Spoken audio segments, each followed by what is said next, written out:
Hi, everybody. This is Dr. Blevins with Anilda Clinic at anildaclinic.com. Before we get started, go ahead and hit that subscribe button on YouTube or sign up for the email list at anildaclinic.com so you can get videos every week in your inbox. Today, I am super excited to present to you Danni Hall. She is a Certified Lice Technician up in Anchorage, Alaska, and we're going to have a really interesting talk. So listen for everything I'm about to tell you, okay? We're going to be talking about some of the cultural dimensions of lice treatment and prevention. We're going to be talking about what teachers can do so that they can be proactive in preventing lice spread among children. And we're going to be talking about some other really interesting things and also some really helpful educational and treatment opportunities that Danni has available for parents and teachers out there. So, Danni, thank you for being here. Oh, thanks for having me. Yeah. So, tell us a little bit about what you provide right now as far as lice support for families and teachers. Right now here in Anchorage, I'm the only lice treatment clinic in the state. And I'm launching a line of do-it-yourself treatment and prevention products. That January is my goal. We'll see when it actually happens. But right now I'm just serving the Anchorage community mainly. Okay, awesome. So you told me the name of your product before we went on the air, and I love it. What is the name of your product? Effin Lice. Oh, it's so good. It's so good. It's so awesome. I love it. And then you also have a course that's coming out sometime next year. Effin Lice 101, and that course will teach parents the techniques that we as professionals use to treat lice, and it's definitely more of a one and done process than what they're used to with the current over-the-counter products that they use. Oh, nice. Okay. I don't have personal experience with lice exposure, knock on wood, because it could happen. I work with kids. And what I have seen just on TV is that it looks burdensome, like packing up everything in the home, washing everything, and then you don't even know if you've gotten it off. So you might have to do that 2-3 times. Oh my goodness. So first of all, the hairstyle you have right now is ideal to not get lice. Oh, good. This is how I wear my hair. The more you wear your hair to your scalp, the less likely you are to get it. 98% of lice is transferred from head-to-head contact. So if you're hugging somebody, which we can't do a lot of right now, but if you were to hug somebody, 4 bugs can transfer very, very quickly. So wearing your hair back is huge to prevent that. You don't have to bag everything up in the house. Lice die after 24 hours off the head, so people do way too much work. You just need to put everything aside. Like in regards to the bed, for instance, you need to wash the bedding, but they don't burrow, so they won't get into the mattress. You don't need to worry about that. You just clear the bed, wash the sheets, and if you don't want to wash the comforter, you can just set it aside for 24 hours, and anything that was on there will die. They have to feed every 3 to 4 hours on our head. Wow, I feel like you just decreased a lot of stress for a lot of parents. I hope so, because that's how I got into the industry. Was my daughter got it before I knew anything, and my house has never been so clean. I washed everything that I thought a louse could like jump to. So if it was near anything she'd worn that week, I washed it, and I washed everything unsanitized for 2.5 hours, and none of that is necessary. None of it. I also put things in the freezer, and here in Alaska, for about 5 months out of the year, we can just put it outside for 2 hours because they will die if they're. So if you have a brush, just put it in a Ziploc or something and throw it in the freezer for 2 hours, and it's good to go. Oh, awesome! That's super helpful. Yeah, I like that. Okay, cool, wonderful. Okay, so I definitely love the advice to wear your hair back. I would say most of the time. I'm sorry. It's big for teachers because when they're leaning over kids, if they have long hair, even if your hair just brushes the top of the kid's head, they have little claws that their sole purpose in life is to grab onto hair, and just whoop, it takes less than a second. So teachers should wear their hair up too. Big time. Well, that was terrifying. Okay, that's good to know. From now on, my hair will be up whenever I go into work. It really should. Okay, I mean, I don't go into work very often right now because of the pandemic, but Yeah. Okay, cool. Well, I guess that gives me my next question, because I don't think my clients would come in if they thought they had an active case of lice, but like, how do you know? Like, I live alone. I don't have anybody to check my head. How would I know if I had lice? Well, the people that are most fortunate are the ones that itch, because only 50% of the people that get lice are actually allergic to it, and they itch. It's like a mosquito bite when you're allergic to their saliva. It's the same thing. So it's actually a good thing when you itch when you have lice, because you can find out a lot earlier. Those that don't itch, they don't know until you can visibly see the bugs, and by then you've probably gone through a full lice life cycle, which is about 30 days, and you would have anywhere from 10 to 40 bugs on your head. So you've got a pretty big infestation by the time you're seeing them. I would say the most frequent way of finding out is that's why it's so important to tell people when your house has an infestation, because that's usually how people learn to check their heads, is they get a phone call and said, little Sarah has lice, you guys need to check your heads. And that's usually how people find lice. But there's such a stigma around it that a lot of people don't notify their friends and family, and they end up doing themselves harm, because the kids just keep giving it back and forth to each other. Yeah. Everyone involved doesn't know. Right. Yeah. I remember growing up in elementary school, we had lice checks. Maybe it was the same year, because I feel like it was middle school, where they must have checked us like 10 times. So we must have had a lice outbreak or something. And I know here in Alaska, they don't do that anymore, and it's really unfortunate. They pretty much allow lice in schools now. It's called a no bug policy, essentially. You can have eggs, but you can't have bugs, and which means you still have lice. Right. How does that work? As a professional, I can spend like 45 minutes on a child's head before I see an actual bug, and that's going through it with very, very carefully. So there's no way a school nurse can do a brief head check and know if there are any bugs that could transfer to another child's head on there. But the schools do it to keep attendance down, and I understand that. I mean, to keep attendance up. And I do understand that, because there are so many families who are completely overwhelmed by lice and can't get on top of it. And it is a disservice to those kids to not allow them to be in school, but it's a disservice to the other kids to allow them to be in school. So it's quite the cycle. I think you're hitting on, so one of the really interesting things that we chatted about beforehand was that there is a little bit of a cultural dynamic going on up in Alaska. And I feel like that was something that was so nice. I feel like I have to itch my head, and I don't know, I'm creepy crawly right now. So calm down, Leslie, calm down. But there's a cultural dynamic going on where you work, in the area of Alaska where you work. And I thought it was really interesting. Can you go into a little bit of detail about that situation that leads to lice being an ongoing factor in families' lives? Yeah. And I would imagine to some degree, Alaska's not unique in that. We're unique because I'm going to refer to the native culture, and we have a really high Polynesian culture here too, and they have a lot of hair. But any economy, anyone who lives in an economy that has multi-generational housing and lots of people living in the same house, and if you're struggling to put food on the table and put clothes on your kids' back, and you're exhausted by the end of the day, you're not going to spend hours combing out their hair and the 2-week follow-up that's necessary now. My method doesn't include all that, but that's what's on the table now. That's what they have to work with. So here in Alaska, we obviously have probably 50% of the population is native, and very, very remote parts of Alaska are only accessible by plane or by boat. No grocery stores. Everything has to be flown in. No internet. Very, very remote, but an incredibly high amount of lice in those villages. And what they do is shave the girls' heads. I've had kids come in with damage due to diesel or gasoline on their head. Kerosene is really common, unfortunately. Not as bad as diesel or gas, but it's still flammable.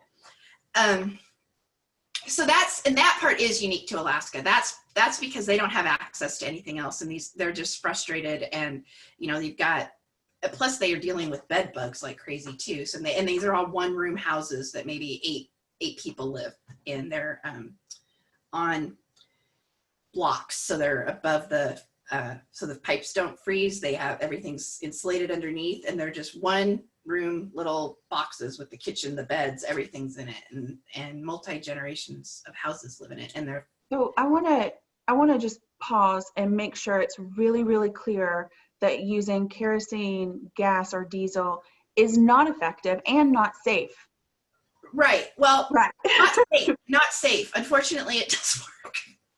But you shouldn't I do almost don't want to say, but no, it's many children have. I mean, you can Google burns due to lice, and you'll get pages and pages of kids with huge burn deformities because of there was a child in New York a few years ago who I can't remember the details of it. It had something to do with one of those in those apartment buildings they have those boilers with the pipes, you know, that I can't remember what they're called. Oh no. Yeah, somehow maybe it was gas or something, gas powered. Somehow it ignited her hair because she had I don't remember if it was gas or kerosene, but she had a flammable substance on her head, and her whole face, her nose was gone. It was just, she was severely disfigured. And families are really in distress yes, whenever they're trying to, control the lice difficulties they're having. They're really in third distress. world countries, that it's really common in third world countries too. Yeah, distress is a good word. And I went into it very judgmental and very elitist. I'm not proud of it, but it took me spending time in Title I schools and seeing what these nurses do and what they deal with on a day-to-day basis to really understand the logic behind the mentality of allowing lice in school. Because I had one nurse tell me, if I send these kids home for lice, I'll never see them again. And I think she's right. And I'm sure there's plenty of teachers in your community that could agree to that. These families are just so overwhelmed. So yeah, a lot of it's unique to Alaska. I see a lot of foster kids that have bald spots. Well, bald spots from people trying to pull their hair out to get, just to get the bugs out. And that goes into how much of lice is a symptom of neglect or abuse, because even a parent who's going to put a flammable substance on their child's head loves their child. They're just desperate. I mean, you can argue that for sure. Right. But there's a lot of abuse that happens too as a result of lice, parents' frustrations, and yeah, lots of it. Yeah. And whenever you talk to a distressed parent, I think probably every parent out there has had a moment where they've just had a thought in their head where they're just like, I've got to walk away right now, or I'm going to lose my mind. Yeah. And when you compound that with poverty and the pressure of, if I got to get these bugs out of my kid's hair, we're all going to have it, or I'm never going to get rid of myself. Because moms can usually handle their kid having lice. They'll be really shook, but they can handle it. But if I do a head check on a mom and have to say that, yes, you have lice, that's when the tears come. Mm-hmm. And so there's a big, you can put your mom brave pants on and do what you need to do for your kid. But once it's impacting the whole family and yourself, and there's nobody to really help you because you're the mom, that's when the stress really just sort of manifests and the tears come. This really seems like it creates a need for more group level health interventions. Like lice seems like a group health. That would be wonderful. I mean, I'm sitting here thinking of all these things, like requiring children to have their hair back whenever they go to school. That would be huge. And allowing boys, I mean, I could scream this from the rafters. Most schools don't allow boys to wear hats. And if a boy could put a baseball hat on their head, mm-hmm. very unlikely they're going to get lice. Very unlikely. Really? They can't access the head. So, I mean, you might have a little bit of hair sticking out, but mm-hmm. some boys it's going to cover their whole head. But they don't allow hats. And wearing a girl's hair back is huge. I still have had girls with ponytails get lice. A braid situation is ideal. Okay. I had one child who she couldn't get rid of it at all. Her hair was, back and forth for a year. Finally, I told the mom, you've got to put a beanie on her head. That's the only thing left to do. And so she fought with the principal to allow her to wear like a winter cap all day. and she didn't get lice again. She got made fun of, so then they had a bullying problem that they had to deal with, unfortunately, but she didn't get lice again. All So right, wait, I have questions, so many questions. sorry, Okay, so one, I want to emphasize that you said that braiding your child's hair is the optimal hairstyle to avoid lice, not yes. a ponytail. And then two, I'm wondering, based on what you're talking about, are some people more susceptible to lice than others just due to like genetic predisposition or something? Yes, and so we know why to some extent. Lice only feed off the same blood type. So I'm A positive. I think O positive is the most popular blood type, and well, at least here in Alaska, because the native community is O positive, and I'm the next most popular, which is A positive. But if one of my kids, I have no idea what their blood type is, but let's say they were B positive, if a bug transferred to my head and it dropped eggs before it fed, those eggs, when they hatch, would feed off my A positive blood. But if that bug fed off my head before it dropped the eggs, its intestines would explode and it would die. So it's one step that you don't have to, it makes it a little bit more difficult to get lice the less popular your blood type is, the less common your blood type is. I literally just had like a stomach convulsion where we were going to have to like restart the recording. Bug guts in your head.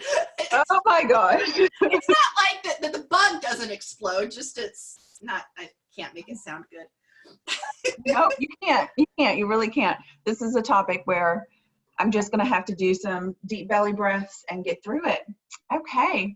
Well, all of this is really good information. So we don't know though why some kids do keep getting it again and again. That's unknown. There are kids who, if they're even in the room with lice, they're going to get it, and we don't know why. So some in African American communities or Black communities, sometimes the women will wear wigs during very cold or very hot temperatures to protect their hair. Is that the same protective nature for lice as wearing a hat? Yeah, they're not going to transfer to any type of what do you call those, extensions or a wig. The synthetic won't make them happy. They need to get to the scalp so they have the warmth of the head, and if they can't access that, then they'll die. Okay, Yeah. cool. And I would like to say it's a myth that African Americans don't get lice. They definitely do. It's more difficult because lice, this is to get technical on you again, sorry, I don't want to gross you out, but their claws are made for straight strands of hair. They're not as equipped to grab onto the coils that African American hair has, and yours as well, which is good because it's really difficult to treat curly hair. So I am not going to shave my head. I will just deal with them the rest of my life. I don't know, I say that, but you know, after I have them like 2 days, I might shave my head. Yeah, people do. Yeah. Okay. So I'm wondering then, I don't even know where else to go with this conversation. Well, you're mentioning that you were going to be talking to teachers. A lot of teachers are in your community. So what I would advise teachers to look for is one thing, elementary school teachers anyway, which is where it's most prevalent, have a really good bird's eye view to the top of their head as they're walking around the class. And so the eggs are going to be about, I don't know, maybe no more than an inch away from the scalp.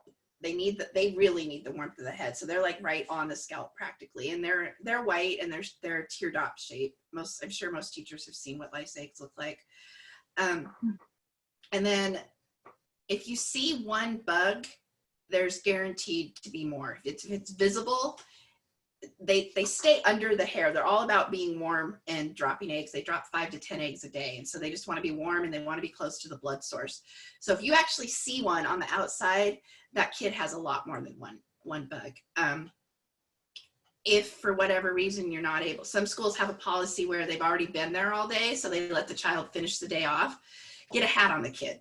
And it doesn't matter if it's a lost and found hat, the kid already has lice. So putting any random hat on the kid isn't, I say say all this because my kids go to a different type of, they're not in a neighborhood school, they're in a charter school. And so they, from kindergarten, have our school's mentality around lice is that it's not shameful, that everybody gets it. It's like getting the flu or a cold or something. Right. But there are some communities that really put a stigma on lice. And so some teachers might have heard me say that and say, oh my gosh, I could never put a hat on a kid. Everybody would know it had lice.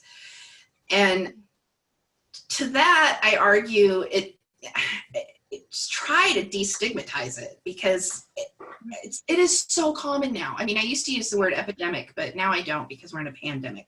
But it's really, really common. And my kids will just walk up to if they found out that a friend had lice or a child in their class, oh, I had it last year, and okay, lice hug, and they do these air hugs that are really common now with COVID. Because if you do have a lice outbreak in your class, you don't want the kids hugging each other. If your school allows, a lot of schools argue that it's a HIPAA violation to announce that there's a lice outbreak. I argue that it's not, because you're not saying Jill Smith has lice. You're saying Mrs. Walker's class has a lice outbreak. Please take these precautions. And those precautions would be check your child's head. If you have a lice comb at home, use it and comb out their head, and have your child's hair either covered or back in a braid. That would be key to stopping it, so it's not going from child to child in your class. So if your school doesn't have a policy to notify parents of lice outbreaks, I would really push for one. It's not a HIPAA violation. You're not breaking anyone's privacy. You're not saying anything. I would almost think that for schools where, for whatever reason, their community has more frequent lice outbreaks, that they would want to just have enough hats for a whole classroom. And that would be great. Yeah, because if one kid has it, wouldn't it be more likely there might be 2 or 3 that also have it? So what you want to put caps on everybody that day and send notices home to the parents, so then you can't, it's definitely not a HIPAA violation then. That You're would saying like not singling out a kid. Yeah. Right, yeah. Yeah. So there you go, parents. Advocate for yourselves. Prevent these difficulties. Yeah. All great information. Really, really good information. I could talk about it forever, but I don't want to overwhelm everybody. Well, there's one question that I've always wondered if it was true. On The Office, they used mayonnaise. And it's so funny. I think her name's Erin. She goes, you just put the mayonnaise on your head, and then the little buddies, they fall asleep, and then they suffocate, and they die. so she's just like so gentle with them. 2 home remedies that actually work. And if you have less than 5 bugs, mayonnaise is one of them. Oh, okay. So if your kid got lice and you're like, if you found like one egg, and you're pretty sure you feel something moving on your head, mayonnaise might work for you. The problem is, it's not a problem like in the Pacific Northwest, but in warmer states, people do get salmonella from leaving the mayonnaise on their head. So if you're in a place where the mayonnaise can go bad on your head, you can get salmonella poisoning from it. The other one is alcohol. Listerine does work because again, these are on light cases. These aren't on heavy 10 or plus bugs, which is usually what we see after. If you don't itch, you're not going to know for 30 days, and then you're at the 10 plus bug. But Listerine will work. It will dry out the eggs and the bugs. And I had a single girl, she was in her 20s. She came in one time, and her fiance had heard that Listerine worked because it was alcohol. And he said, well, we're putting vodka on it. And she had hair all the way down to her waist. She had so much hair. And he took it all, he doused it in vodka, put it in a bun, and then she slept with a plastic bag over her hair, woke up in the morning and just shed bugs off her head. So it worked, but it didn't. She shedded bugs off her head. She didn't lose her hair. No, just the bugs. So it worked. It didn't get any of the eggs. I still had to treat her and get all the eggs and everything. I should add that nothing kills the eggs. I think I might have mentioned mayonnaise dries it out, but they don't. There's nothing on the market that kills eggs. You have to manually remove them from your head. Oh, great. Okay, well, that's good to know too. Yeah. Okay, well, this has been the most disgusting conversation ever. My stomach is holding it together, but just barely. I really, really appreciate your time. And one more time, will you tell the parents and the teachers out there where they can learn more about your services? Because again, everybody, right now, Danni is providing services in just Anchorage, Alaska, but she's putting together an online course and some products that will be available more nationally for 2021. So Danni, where can everybody find you? They can go to my website at effinlice.com, and if they put effinlice.com/top tips, that will pop up with the 5 top tips for prevention. And then they can get more information on my blog and announcements to when my products are coming out in the courses. Okay, perfect. Love it. I'm super excited about it. I think parents and teachers are going to really, really love these resources. Probably physicians too. I have a couple of PCPs on my list as well. Tell them to, I'll also send you my phone number. They can text me if they have any questions, if there's a certain case they have a question about, or if they have a specific question about how to handle something. I'm always willing to talk about lice. I'd be thrilled if someone sent me a text and they were working with a kid and I could help them. Awesome. I don't know if you can hear my cat snoring right next to me. Oh, I can't. You can? No, I can't. I'm wearing hearing aids and I don't have them in. I don't even know where they are right now. Well, if anybody out there can hear the snoring, repetitive snoring over here, it's a little squirrel bear. Okay, everybody. So you can find more learning videos over at anildaclinic.com, all focused on child development, child behavior, child psychology, any videos that would be of interest to parents and teachers and healthcare providers. All right. I'll see you guys next time. Bye. Bye-bye.